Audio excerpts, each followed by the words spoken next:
Yeah. Yeah. Yeah. So my wife went to Xavier, so obviously she's hoping that Xavier is in finance. But that's a tough one. They're gonna have to get through. They have to Paul today. The earlier games, like Mark Penn wrote that too. I saw a little bit of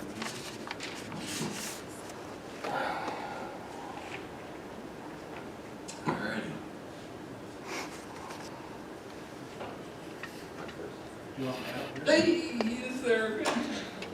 Podium. Yeah, Matt, if you want to talk. Whenever you're ready. I'm ready. Stop here. Glad you're here. Okay, well this, we have the March 9th, 2023 Webster Town Board Workshop. We have 3 items tonight on the agenda. The first one is a resolution that the board will consider. Kind of got thrown on the agenda yesterday, and Matt Chatfield, the Executive Director of Webster Economic Development Alliance, is going to take the podium and just kind of give a couple-minute explanation of why we're considering this resolution. Okay. Thank you. Matt Chatfield, Executive Director of the Webster Economic Development I'll take Alliance. your mics and oops.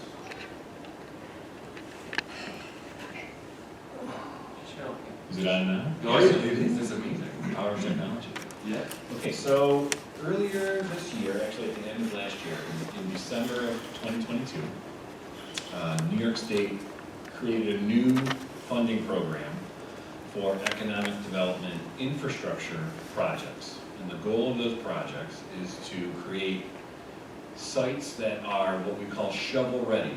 In other words, to proactively invest in infrastructure that will make sites across the state of 40 acres or larger, for the most part, large industrial scale sites that would make them competitive against other locations throughout the country when vying for large corporate investments, creating jobs and putting in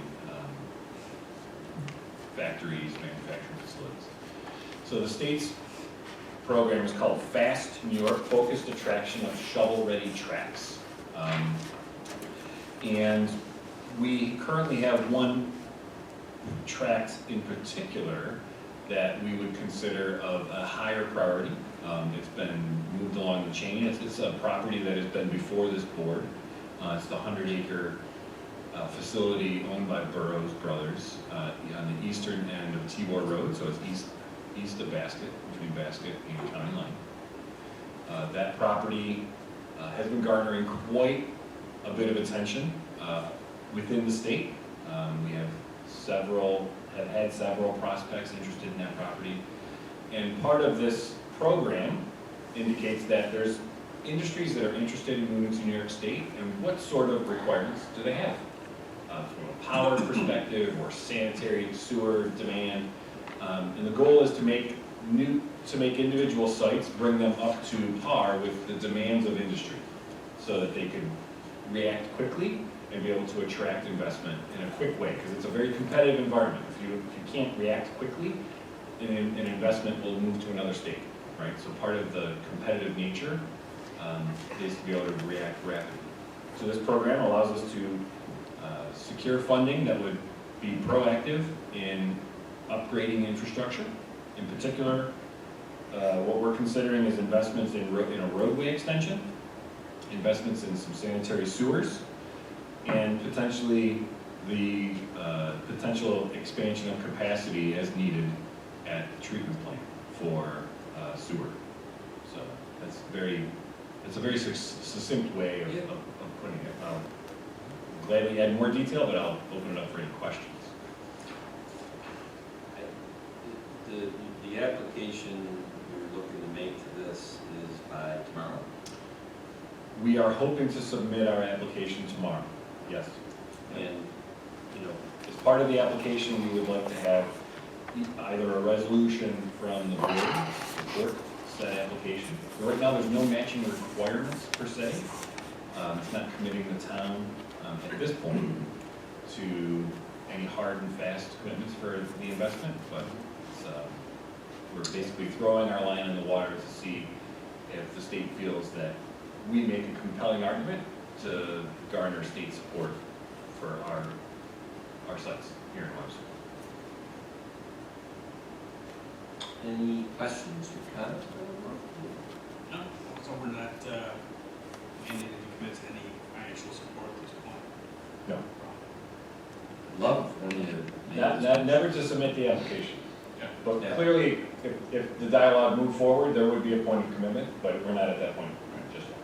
Well, I mean, one of the reasons, I don't like throwing a resolution into a workshop, and I certainly don't like throwing a resolution on the agenda 24 hours or whatever before a board meeting.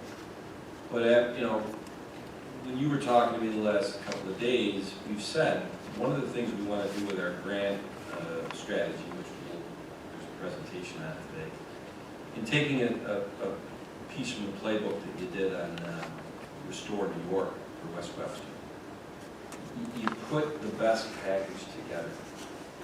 You know what I mean?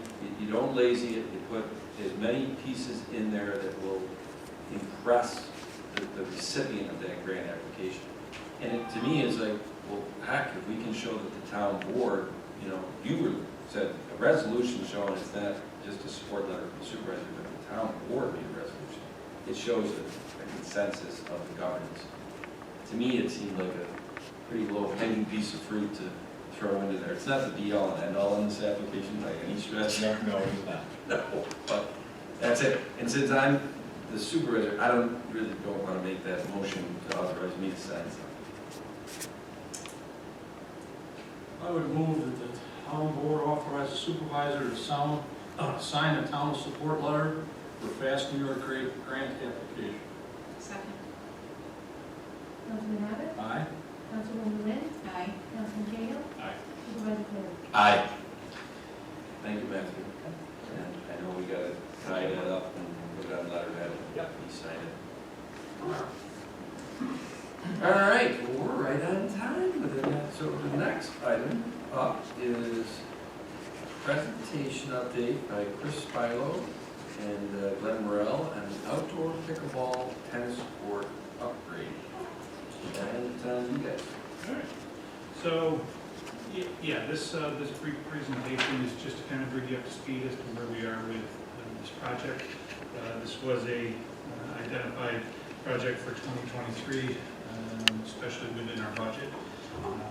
So basically, since the start of this year, Glenn specifically has had upwards of around 9 meetings with various contractors out at the location to kind of make sure we understand what we're dealing with prior to getting into the project. Through those meetings and through those discussions, you kind of see what we put together for our plan moving forward. But really, there's two. We've identified two driving sort of factors behind doing this project. One, safety, as you'll see in the upcoming slides that Glenn will go through. The conditions of those courts are way past, or getting to the point that they're way past a fixable solution. There needs to be a long-term solution in regards to how they're taken care of, and that results in a whole new setup at that spot. The other is obviously a need. I don't think I need to explain to this board that the demand for pickleball in this community, just like every other community in the area, is expanding. Currently, our offering for outdoor courts, the way the courts are configured now is currently is 2 tennis courts with an overlay of pickleball on each, so there's 2 outdoor courts. With this renovation project, we're actually going to go to 4 dedicated pickleball courts, 1 overlay on top of the tennis courts. So we'll have 5 total pickleball courts outdoors, and we'll still remain with 1 tennis court. We felt it important to keep that 1 tennis court in operation. I know there are residents that do still play tennis, but obviously the demand for pickleball is much higher than it is for tennis. With that being the only court that we manage within town, again, we want to make sure we still provide at least 1 municipal opportunity for people to take part. So with that being said, I'll turn this over to Glenn and I'll kind of just quickly go through a couple of the slides. So, no secret, the courts are at the end of their useful life. After having the paving contractors and the service contractors come out and evaluate the site, it was determined that there was no less than 2 layers of asphalt or finished surfacing on that. The current top surface actually was repaired a second time, which almost looks like a patch, looks like a quilt, so to speak, with all the various cuts and patches. It was determined and recommended by the paving and the surfacing contractors that a repair or another surface over that top surface would not last and would not be recommended. If we're going to invest into a new surface, the best option was to remove the 2 old layers, start with a new base, asphalt base, and a fine top coat, and then a finished surface on top. The fencing, we looked at a couple options. We were hoping, we were crossing our fingers that we could actually reuse what we had, but after further exam, and again, meeting with 3 separate fencing contractors, between the fabric, the chain link itself was just so stretched out, and by the time we took it down to do the surface repair and put it back up again, it just would not look right. So and also the upright posts were renaming, so it was just, again, it was, why try to put a Band-Aid on something and finish off a project right? So, and from a hazard standpoint, it really has been a hazard as far as sections of the fence pulling away, and sharp points and so on and so forth. So, best option was to look at replacing the fence as well. So these are just a few of the, photos. It's kind of hard for the light winter we had, if we were trying to gather some photos. Don't have a lot of photos of the clay surface, but the ones that we do, pretty much you can expect to see throughout the surface. Also, you can see it from a netting standpoint. What's happened over time is mowing and vehicles, etc., caught the bottom of that chain link fence and it's pulled away. So through the discussions that Glenn had and why we're here tonight is we would like to get this project kind of started as soon as we possibly could.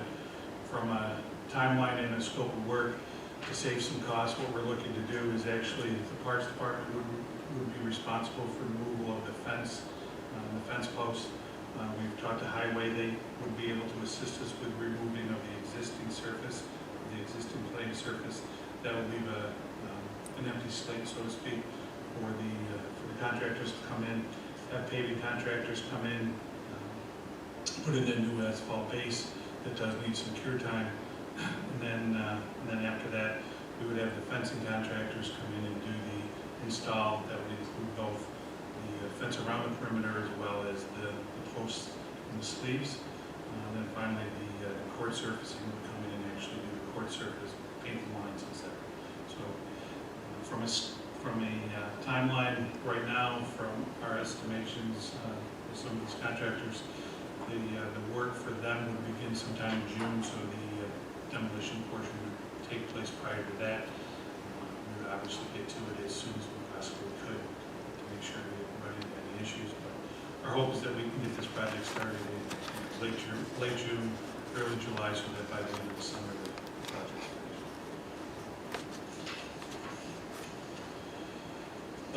Real quick, the projects that we've been looking at, there's really sort of 3 components, 2 of which go hand in hand. That's the paving and the court surfacing. Those 2 projects really go in unison, or they work very much as one system. So we were able to, through the co-op, through the Equalis co-op, we were able to get the cost for what we actually had budgeted to that, so we could get a new surface put down along with the overlay for those court lines. That would be covered by what is budgeted. What we do want to ask for is, we would like to put the bid, or go out to bid for the fencing. The cost as part of that co-op for the fencing was just quite astronomical. We know we can get better prices by going out to bid for that piece. So, and that piece is not as dependent on working together. So by doing that, we're able to actually save some money. So our hope is that we can go out to bid, public bid for the fencing and the perimeter, and then also the sleeves for the tennis and pickleball posts. That money would obviously come from that $100,000 is in the Parkland Trust Fund. We would look to potentially take an additional $40,000 to cover the cost of that, to cover the cost of the fencing. The Parkland Trust Fund is quite healthy. The extra $40,000 is very doable. I'm sure Paul can attest to that. So that's really where we are right now, is we would like to get that scheduled as soon as we could, so that way there this project gets started. Where did you come up with the $40,000 estimate? We had some estimates while Glenn was out there dealing, there was 3 different vendors that came in. Fencing vendors? Okay, great. What is a co-op? Can you explain that to me? Talk about co-op. So do you want to, Paul, I mean, I can give it. It's a buying group. We've used them in the past. Our current policy allows us to use buying groups if they've bid certain items in compliance with New York State general municipal law. So we're going to check to make sure they comply. But the town of Carrington used to use this group. The reason that we actually started this group was Tom Carrington did a similar project to this, a little different but very similar. And working with them, this is sort of how we started on this path. And again, through the various top meetings and discussions, we were able to get what we thought, from a price standpoint, a very fair price for the 2 projects.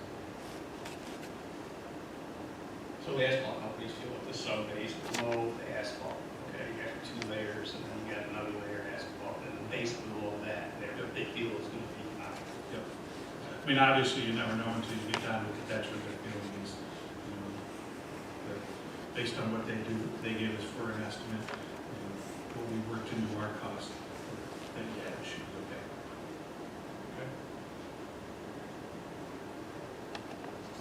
Thank you, Chris. The question I have is, so I know we had $100,000 in the 2023 budget for this project. Just that budget was set up back in May, August 22. Is that $100,000 already slotted out of part-time trust? Yeah, it's in the 23 budget. Okay. So, what would it entail to, if we think now it's going to end up being $140,000 project? That's including the fence. Correct. Including the fence, which is not known at this point to see until the low bid comes. Correct. What is that, Paul? Is that a budget amendment? Hopefully we'd be able to find that somewhere else in the general fund townwide budget. There might be other areas we could pull from, so it'd be a budget transfer.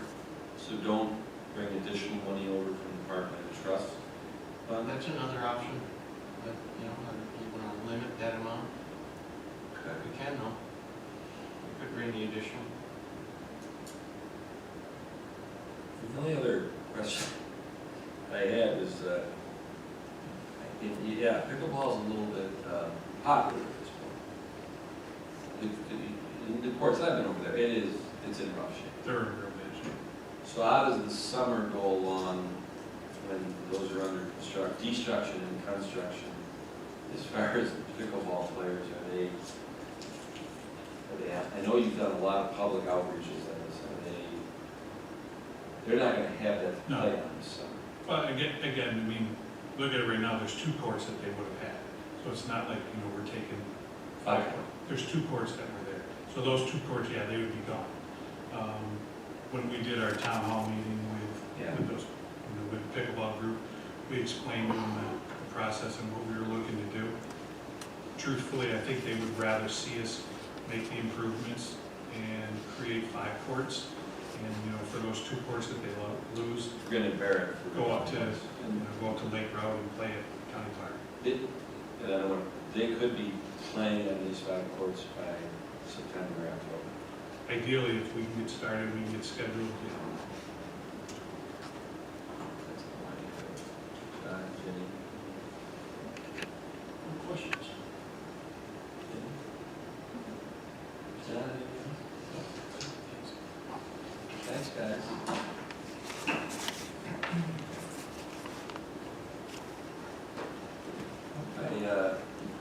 If she watches the video, I had some back and forth with Councilman Deputy Supervisor Cataldi today.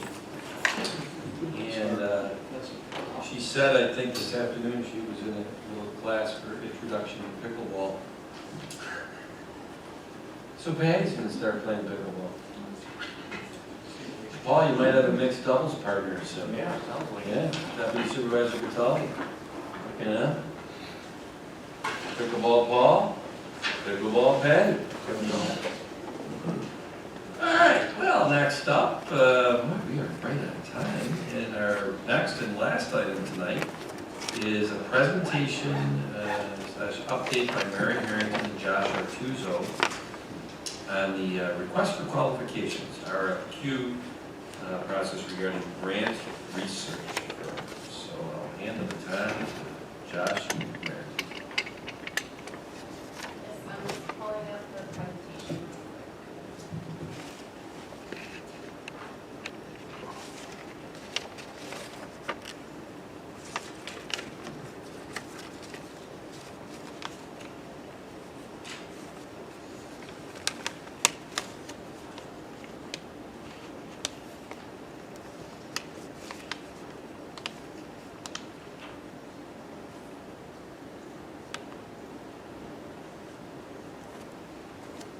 Yes, so tonight we just wanted to update the town board and residents on the process that we are going through to secure grants for the town of Webster. So just a little background, over time, WEDA, the Webster Economic Development Alliance, capital project design consultants that have been brought on board for projects in town, and department heads have secured grants over the last 20 plus years. Currently, the process lacks an overall organizational view to both strategize the ability to obtain more grants through collaborative, concerted efforts, and to celebrate wins. I thought it was interesting the other day when we were talking about this, of course, Teams is eventually open, that a lot of the budget items Paul was discussing had grants associated with them. That weren't necessarily known, so definitely Sandbar Park has had a lot of grants achieved. There we go. So between August of 2022 and March of 2023, Supervisor Flaherty has engaged 7 department heads, our executive at WEDA, and auxiliary staff to discuss the strategy moving forward. They've been really interesting meetings to be involved in, and we're definitely excited to go to our next step, which is issuing a request for qualifications to consultants both locally and statewide for assistance identifying, applying for, and managing grants. And then we're also investing in training our existing staff in grant applications. We're sending the assistant to engineering and community development to a staff writing seminar in Buffalo for 2 days this month, so we're excited to see what she brings back from that. And then all the department heads are encouraged to research opportunities and communicate the findings at our monthly department head meetings.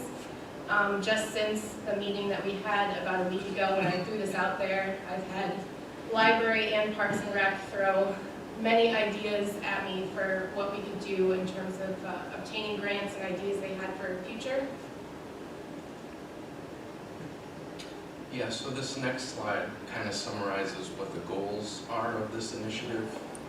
So first and foremost, we want to take a more proactive approach towards planning. And that will be done internally amongst the various departments within the town, identifying what their needs are for now and in the future, so that they can sustain infrastructure and improve our services to the community. That could take form in a variety of different ways. Some communities have what's called a capital improvement plan, which is a 3 to 5 year lookout of what the major capital expenditures and costs would be. So it's a tool that the town could utilize to help prioritize those larger scale capital investments. Obviously, we want to identify the plethora of grant opportunities that are out there currently. There's many different programs that are geared towards a variety of topics and categories. Obviously, we have capital infrastructure projects, community and economic development. There's a lot of funding available for sustainability initiatives, operational improvements, upgrades to facilities, purchases of equipment, and others. So the overall goal is to obviously prioritize, identify a list of the town needs, identify the various funding sources, and then craft competitive grant applications that will hopefully ultimately secure funding.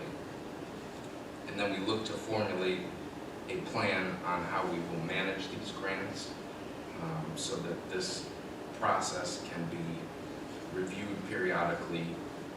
Our priorities could be reevaluated, and we would repeat that same cycle.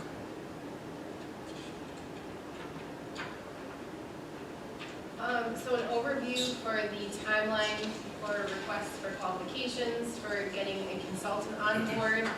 Next Thursday at the town board meeting, we're going to do a resolution to advertise the RFQ to consultants for grant identification, application, and management services. This will be advertised in the Webster Herald the following Wednesday on March 22nd, as well as we'll be putting it in the state contract reporter on LinkedIn and other avenues that we think will get attention by consultants. On the 19th of April, we foresee this being due to the town and proposals from consultants that are interested. And then we're going to have an internal town meeting on 4/21, so it's a committee of department heads and potentially a board member or two to just meet and review the proposals and select top firms to present at the town board workshop on 4/27. And then by the beginning of May, we would do the resolution to award consultants term service agreements. So this would be paying by the hour for these services, and we haven't decided that it's going to just be one consultant. Depending on the services that we get, this could potentially be a few consultants that have different expertise in getting grants.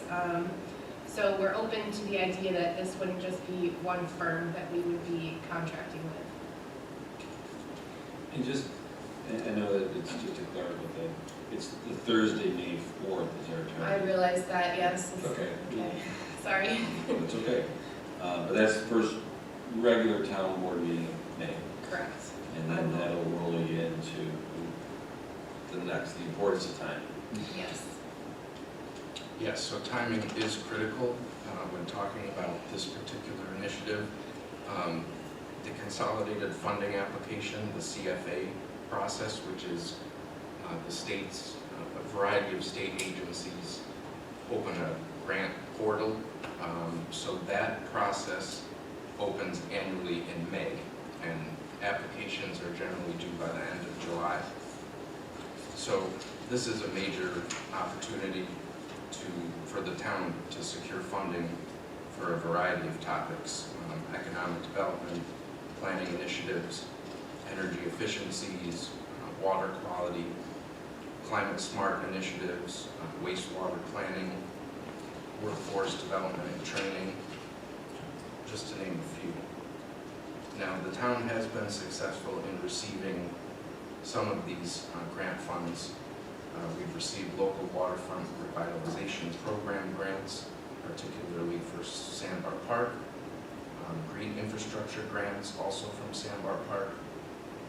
We recently received the Smart Growth Comprehensive Plan Update Grant and Water Infrastructure Improvement WIA grant for the phase 1 of the sewer plant. So as we all know, we're hoping to break ground in fall 2023 for the new highway facility project. And phase 2 of the sewer plant upgrades is expected to break ground in the summer of 2023. And obviously, Sandbar Park construction continues through the fall of this year.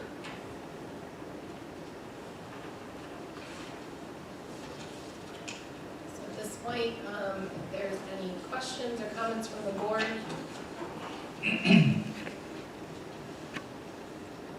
think it's a great idea to seek to have additional grant writers out there. What department will be spearheading and accountable in this effort? the engineering department, my department is currently working on crafting the RFQ. I guess we haven't really gone down the road of who will manage the consultants. I would guess it would be either myself or Josh, in engineering community development, and they'd be a resource to all the other departments. Okay.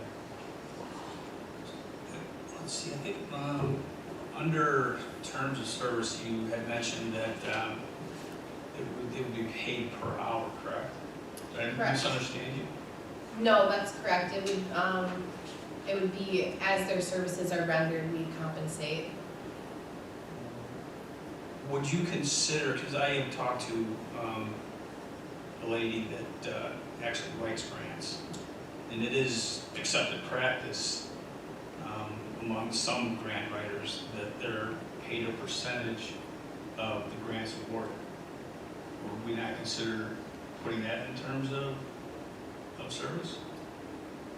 I've heard differently that they don't necessarily get paid by award, but you can get, some grants do allow you to pay for consultant services within the grant if you get awarded, so perhaps that's a way to compensate, but I think the town would have to front the money is my understanding of the process. No, I can look into that a little deeper. Okay. Because quite frankly, I'd rather pay a percentage of the grant to the grant writer than billable hours. But that's Right, just- that would that's be just my opinion. ideal. I think Pardon? there's, I agree that would be a nice way of doing it. I think that there's kind of like a moral code of grant writing that I've heard discussed before where they don't do that. I heard the exact opposite. I had a 10-minute conversation with a woman that writes grants. That's where my knowledge comes from. I just look at it as an incentive also. I would love if you got up on the podium, Matt, because I think I'm glad you're here for this. So clearly, from a municipal perspective, it's probably in the best interest of the municipality to have a rate schedule and pay an hourly rate based on those services. Now, for grant writers that are writing for philanthropies, right, and they're obtaining funding from private agencies, it may be a more common practice, but for the town to seek a grant for $5 million and then give even 1% of that away, is that 5? Is that 50,000? Yeah, it would be 50,000. 1% of 5 million? Am I doing that right? You did. That's an astronomical amount of money to write a grant. Typically, in an hourly rate structure, you should be able to accommodate the development and the delivery of that grant application for less money. So I'm glad you're up. and I'm not trying to be argumentative, No, but I think I'm it's, not. I think You it's, write grants, you have written more grants and derived more money to this community than I can even expound on here. So my question is, Matt, you have a great deal of background and experience, and I respect everything you're saying right now. My question is, say, I'll use the example of the $1 million grant that you wrote for the village of Webster. How many hours do you expend on that, would you say? That particular grant was probably somewhere between 60 and 80 hours. What is the average hourly rate of a grant It writer? would be interesting to see what we would get. I imagine a consulting firm would be billing in the $100 to probably $100 an hour. So somewhere between $6,000 and $8,000. Okay.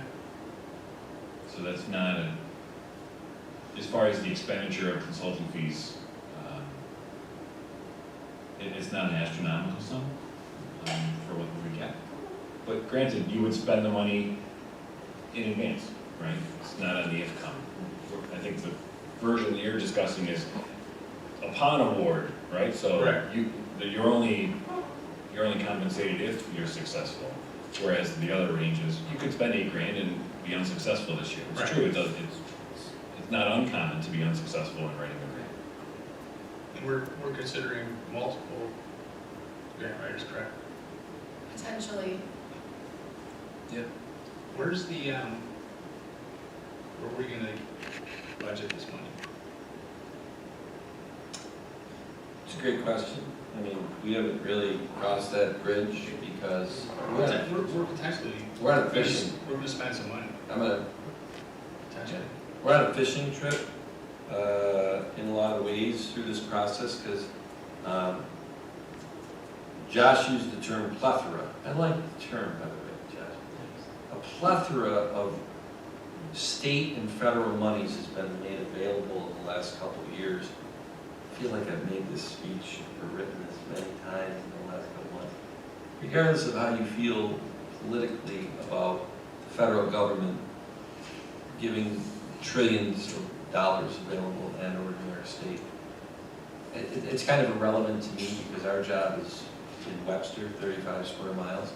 And if the money has been made available, whether I agree with the concept or not, it's incumbent on us to do our job for the Webster citizens today and for the next 20 to 50 years to go out and get as much money at that as possible. And we just don't have right now a system, and I don't want to reiterate your presentation. We kind of make it up as we go along, and we, you know, Matt, you've been great, but through this process, and I know that Mary has said that meetings since August have been interesting to be in. I like how you described that. I think it's been educational for all of us. There's, Matt, your forte is economic development grants. And we might be expanding this out to all the bullet points you said, Mary, in here, that are outside of your scope of expertise and experience. And I want to see in that LinkedIn or whatever, what's out there? What firms are out there? Did some firm all of a sudden jump into the fray that says, hey, our bailiwick is that we will read the $1.7 trillion federal Inflation Reduction Act, which from what I've heard, there's a lot of infrastructure money in there. It doesn't sound like it the way it's branded. We haven't read it. We haven't looked at what it means. Maybe it says something in there that you can charge a percentage of the grant. So we don't have to pay unless it's awarded. To your question, Councilman Cahill, we don't know what we don't know.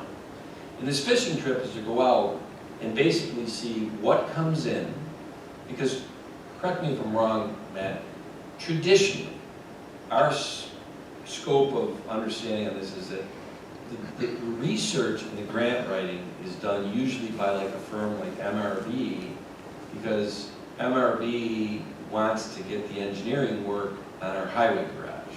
So they do it almost really as a, I don't want to say a freebie, but they want to get the core engineering work.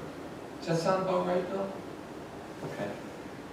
Now, are there firms out there that they understand? Because the highway garage, the engineering work's already been awarded, and so is the construction management. Is that correct, Mary?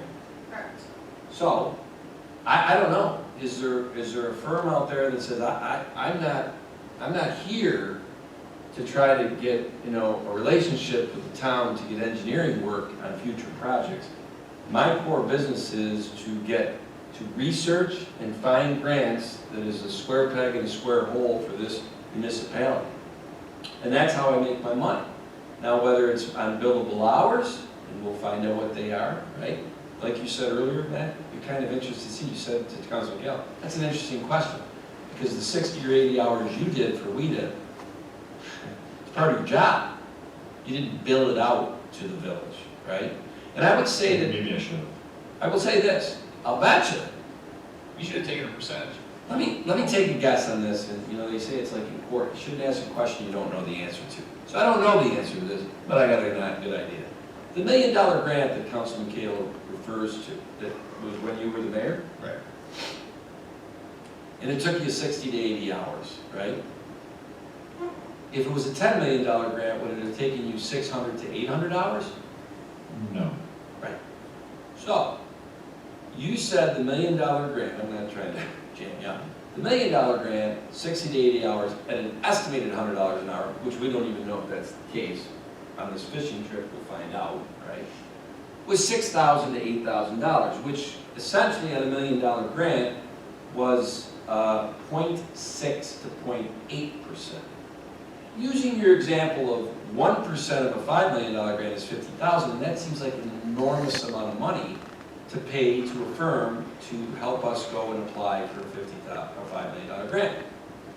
So, And the flip side of that is you don't have to necessarily use 1%, you could use 0.02%.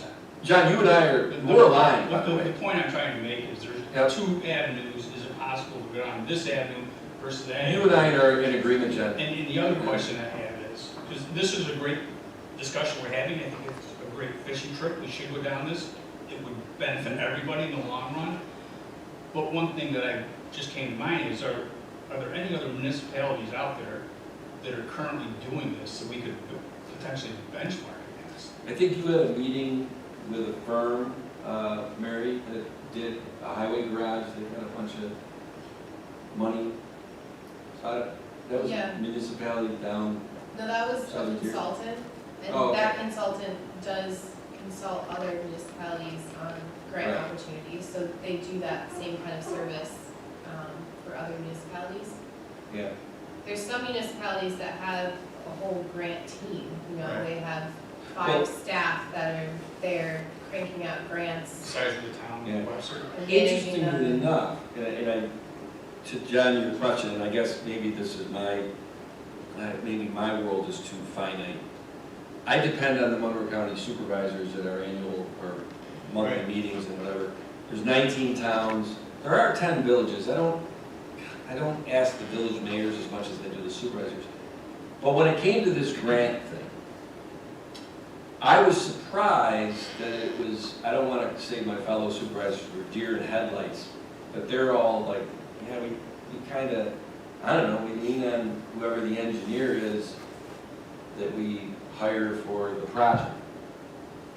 So they don't have like a proactive Right. strategy of hiring W-2 full-time employees, a team of grant writers. And I want to make sure everybody understands something. Might be a semantic issue, but grant writing is, to me, the second step to grant researching. And because of the plethora, I'll use your word again because I love that word, Jess, we don't know what's out there. Federally, state, other funds, this and that. I'm hoping based on a wide net, not just the Webster Herald and the New York State, but LinkedIn, and trying to get it out there, that we might find out there are firm or firms that do something on research and grants that we were not privy to. And I want to see, and we should want to see what it is. And then as a board, we can discern, and you guys, I think on the 27th, plan to come with the results of who did throw their name in the hat as of the 19th of April. And I think, you know, you gave a very nice Reader's Digest to this, but I know that you're trying to come up with some metrics, some tangible metrics to grade these submissions, because we don't know if 3 people will submit an RFQ, 3 firms, or if 40 will. We don't know. And we don't know from that whether the firms will all be, that's a firm that's a CFA helper. They're gonna help us in May to July to make a CFA application to New York State. Or if we get this unbelievable amount of firms that are outside of New York State that are all saying, we're the one for the federal money. We're gonna find you and help you get the federal money. I don't know, but I'm very anxious to see what we catch in that net. And when we catch it, and we talk about it on the 27th, I think some clarity will come to the budget question. Well, how much is this gonna cost, when we look at these things? And then Paul will, you'll be in this the whole way, obviously. You'll be able to opine on certain things, and, Yeah, I think most of it's gonna be charged to the general townwide fund, the consultant fees. I mean, if it's an injury attorney type thing, we, hey, these firms all came in and it's kosher, legal, whatever, hey, we'll charge you if we get the grant awarded to you. Other than that, we won't charge you at all. Believe me, John, I think you and I are both, that's very enticing, because it doesn't cost us a thing if they don't perform. But to your point, Matt, I don't know if the woman that John talked to is more in the philanthropic private grant thing, and that's kosher, where municipal grants, it's either not kosher or it's downright illegal. I don't know. We're gonna find out, aren't we? It's gonna be an exciting couple months. And I will say one other thing, just to set expectations, because I wrote an article about this. 23 and 24 are important years. And you put in this presentation that you're going to review, reprioritize, and repeat. It's kind of like a washing machine, right? Right. It's very possible that the CFA application that we make in July of 23, we get turned down for a lot, if not all of things. Maybe because the projects aren't shovel ready enough. We look at these victories that we talk about, right?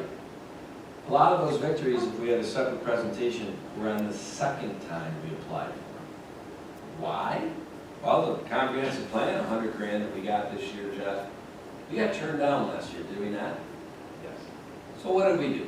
Did we just cry and go home, or did we look and say, let's talk to the state and what can we learn? Why did our application get turned down? Is there some lessons we can learn to shore it up, put something different on it, and put us in a better position to get an award? And you did a great job on that, as did Matt. I think, Matt, you and Josh have been very much, well, your backgrounds in planning. Life is risk. You could have put more time into that second application for that comprehensive plan grant and got turned down again. But you didn't. You got us $100 grand. And contrary to popular belief, the comprehensive plan bill is not going to cost $1 million. We had estimated it at $150,000. So it's kind of nice to get $100,000 toward that. And that's why I say 23 and 24. The parallel courses will be these projects will get more shovel ready, and we will learn lessons if we get turned down for certain grants. Well, we That we have turn the around sewage and- treatment plant, correct? No doubt. Phone calls were made, Yep. what we need to do different, Yep. and adjustments will be made. You got it. I think we'll go through this now, on the next one. I would like to think by the end of 24, this effort, when you put a ribbon around it, that this board's legacy will be, hey, we took a ton of projects that, for better or for worse, had to be done Yep. now, and we took lemons of those projects and the big dollar price tag on them because of inflation and all that. And we turned it into lemonade because we didn't just hand wring and cry in our soup that, this is just unfair. We did something about it. We took action, we were creative, we tapped into the talents that we have, and we have some talents. Both outside of the town, but we did with Matt, and also our town department heads. I'm pretty confident this is, we'll see what happens. Yeah. Any other questions, comments, Jenny? Good job, man. Holly? No? Bill? All right.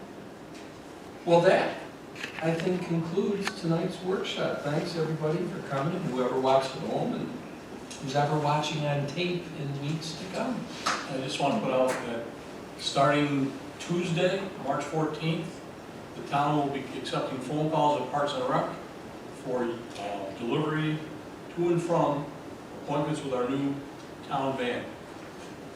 Yes, sir. And Victories?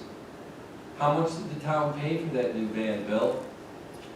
Bit more than $4,000, $5,000. Paul, it was a $45,000 I van? think we paid about 5,000. Yeah. That's a victory. That's a victory. We got somebody else to pay for it. Just find out if we can get somebody else to pay for a lot of this stuff. Thanks, gang.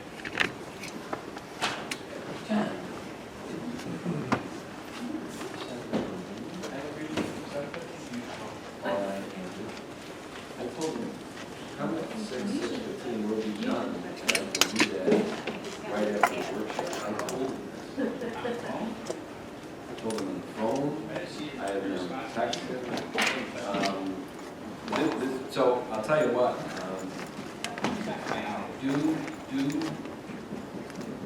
can you proxy for me?